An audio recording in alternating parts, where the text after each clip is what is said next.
Hello everyone, V the Amazing Greek here. Thank you for watching this video. Today we are going to be unboxing and doing our first fire up with oil into our Central Pneumatic 21-gallon cast iron vertical air compressor. This one does require oil. They make sure to tell you all over the box with big old symbols. Now I'll get you a picture of the front of this. It's 21 gallons. It has a 125 max working PSI, pounds per square inch, 2.5 running horsepower, 4.7 SCFM at 90 PSI. I think that's square cubic feet per minute. I'll have to make sure on that. 5.8 SCFM at 40 PSI and 93.5 decibel sound level. We'll see how loud it is here in the garage. With it cleaned out a little bit, I can hear some echo, so I don't know if I'll need to build a box and put some foam or insulation in that just to kind of quieten it. And it runs on 120 volts, so we can just plug it up in the outlet we have, and it'll run. So I'll get you a picture of this, and then we'll take it out of the box.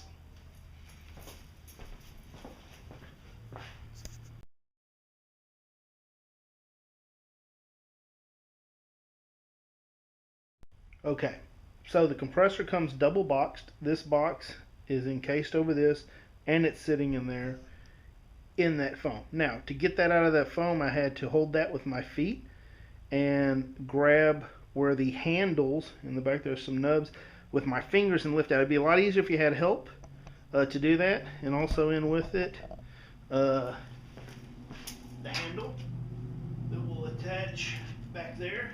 It has the rubber anti-vibration pads on the front already.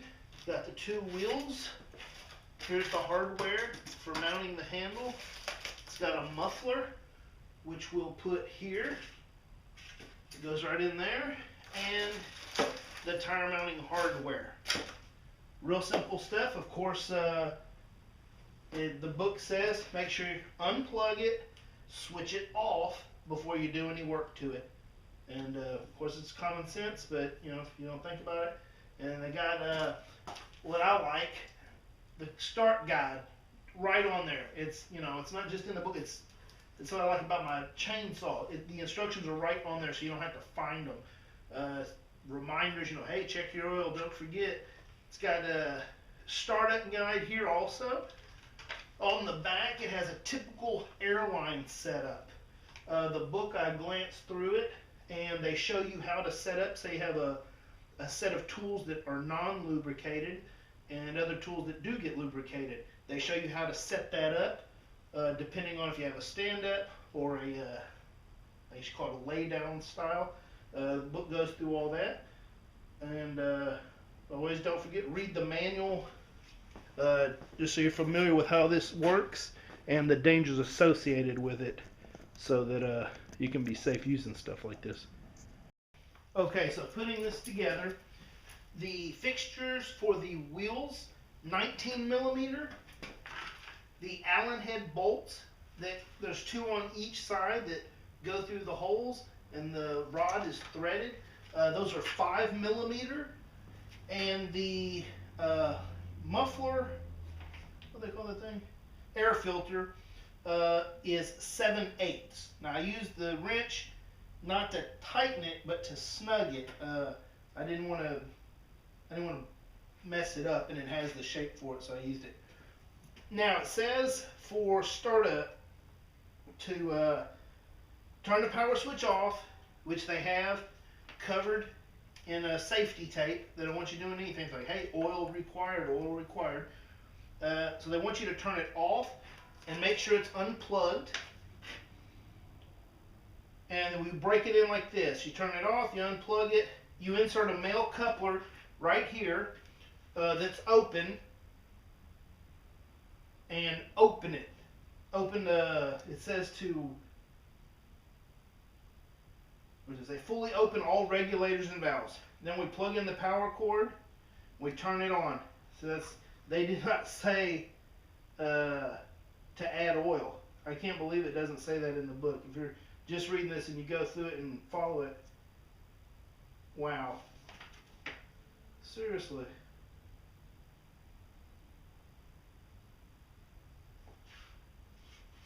Instructions for putting into use. Okay, well they do say read entire safety information, but I can't believe in the instructions it doesn't say to add the oil, but we know you have to.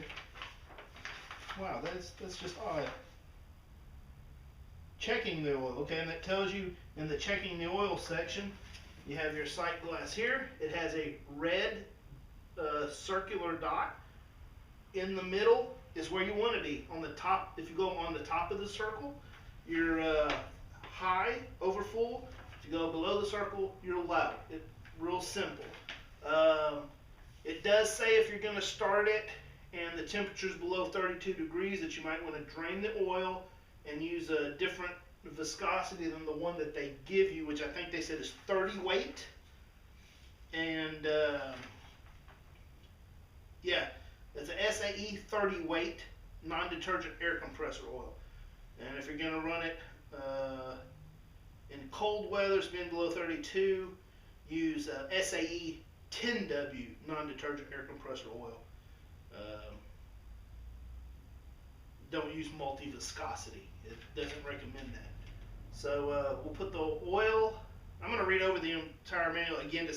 There's no way that you can run this thing 30 minutes letting the air go out and you don't at all. So it says it everywhere. I'm going to do it, but I'm just going to read it. That's weird. That's just weird. You know you got to. It's just weird. So we're going to put the oil, make sure we follow the instructions to the letter, and then we'll put the coupler and let it run for its 30 minutes. Then they say in the book, after first hour of use, you should change the oil out. And we'll do that also.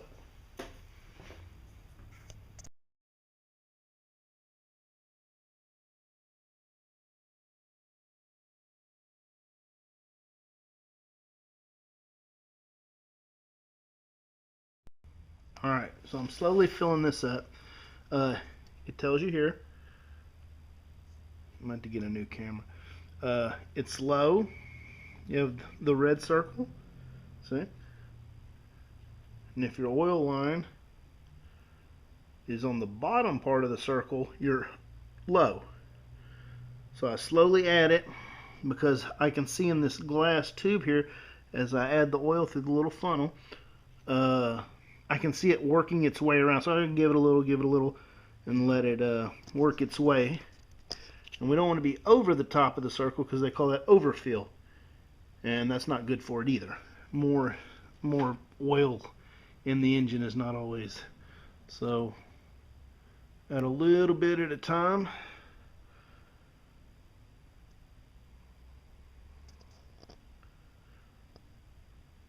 It's right almost touching the bottom of the red now. See, it's starting to fall through in there. So I'm going to continue to do that till I get it center, and then I know I'm good, and we'll start it up. Alright, so I let it sit 24 hours after I put the oil because as I was filling it, I could see it trying to work its way through the sight glass. It's got ridges and things, and it takes a minute. So then we had some freezing cold. I wasn't going to change the oil out and try to break it in under 32 degrees. You guys all know about the storms, January 2016 that we've had passing through, a lot of snow and stuff. So it's finally warm again, and I went and I picked up, before I got started, I have all this stuff, but digging it out right now. Plus I want to just have a good little kit. So I picked up this. It's somewhere between $7 and $12. It's got all kinds of part pieces you need to do just general things. This is on Harbor Freight 2 Central Pneumatic, same as this. You get a tire gauge. You get the dual type of air filling nozzle. You can do each side. It's got the couplers. Has blowgun nozzle, blowgun safety nozzle with air compressor. I don't know basic knowledge you guys have, but you should never really, blow air at your skin. It cuts, things like that. You can put an air bubble in your skin, and then you can die. So a safety nozzle, all it is when you have a tube that you're spraying through, usually it has little holes on the back side of the tube, so that if somebody does, do like that, and you touch it to your skin, it goes out the sides. All that compressed air isn't going towards your skin. So that's a good thing. I've seen people tape those up before because they wanted more air pressure, but it's just dangerous. It's not a good thing to do. So it's got all the pieces you need to do basic stuff. Fill up basketballs, soccer balls. It's got your tape to help seal up when you connect the parts together. You put a little bit of that Teflon tape so you don't get leaks. Got your trigger here.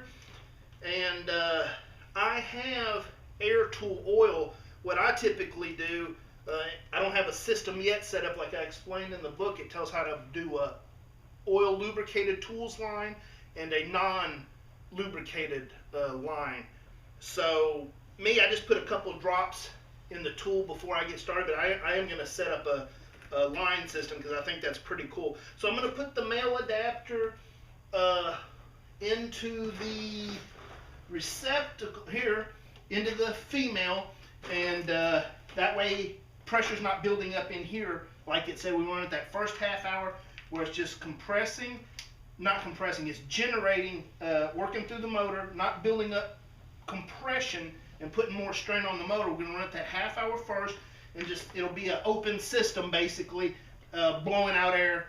And they say when you set this up, you should make sure you have a clear path. The plug goes in. You don't want it to trip over it. You want it clear. You want this to be level so that the pump can operate correctly. You don't want to have it, tilted up or something because you got a mess. And kind of keep the kids and pets away from it. And you should have a 12-inch clearance around it so that it can get air circulation, because it is a motor. It's pumping and working to compress air. It get warm, so you want it to have circulation. So I'm going to plug it up. Put the little male quick connect into the female, and I'm going to go through the steps that are printed right here. I'm going to fire it up and let it break in. Then I'll change the oil out, and we'll be ready to use it. I've got the bottom, the release valve closed off, and we're ready to start and get some use out of this good tool.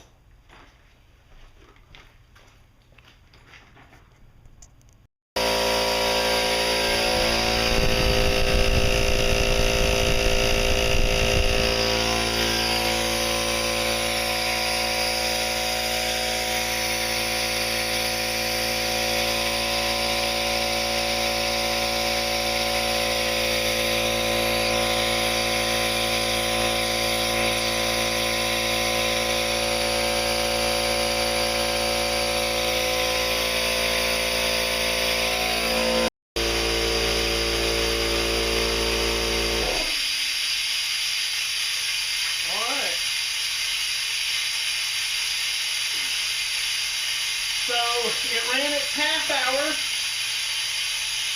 I checked the oil level every 5 to 10 minutes. It did seem low at one point. It was getting to the low side, so I stopped it, topped it off a little bit to get to the mid mark of the circle. And now our half hour's up. I'm going to let it cool, as the book says, and then I'll change the oil, and then we'll be using it.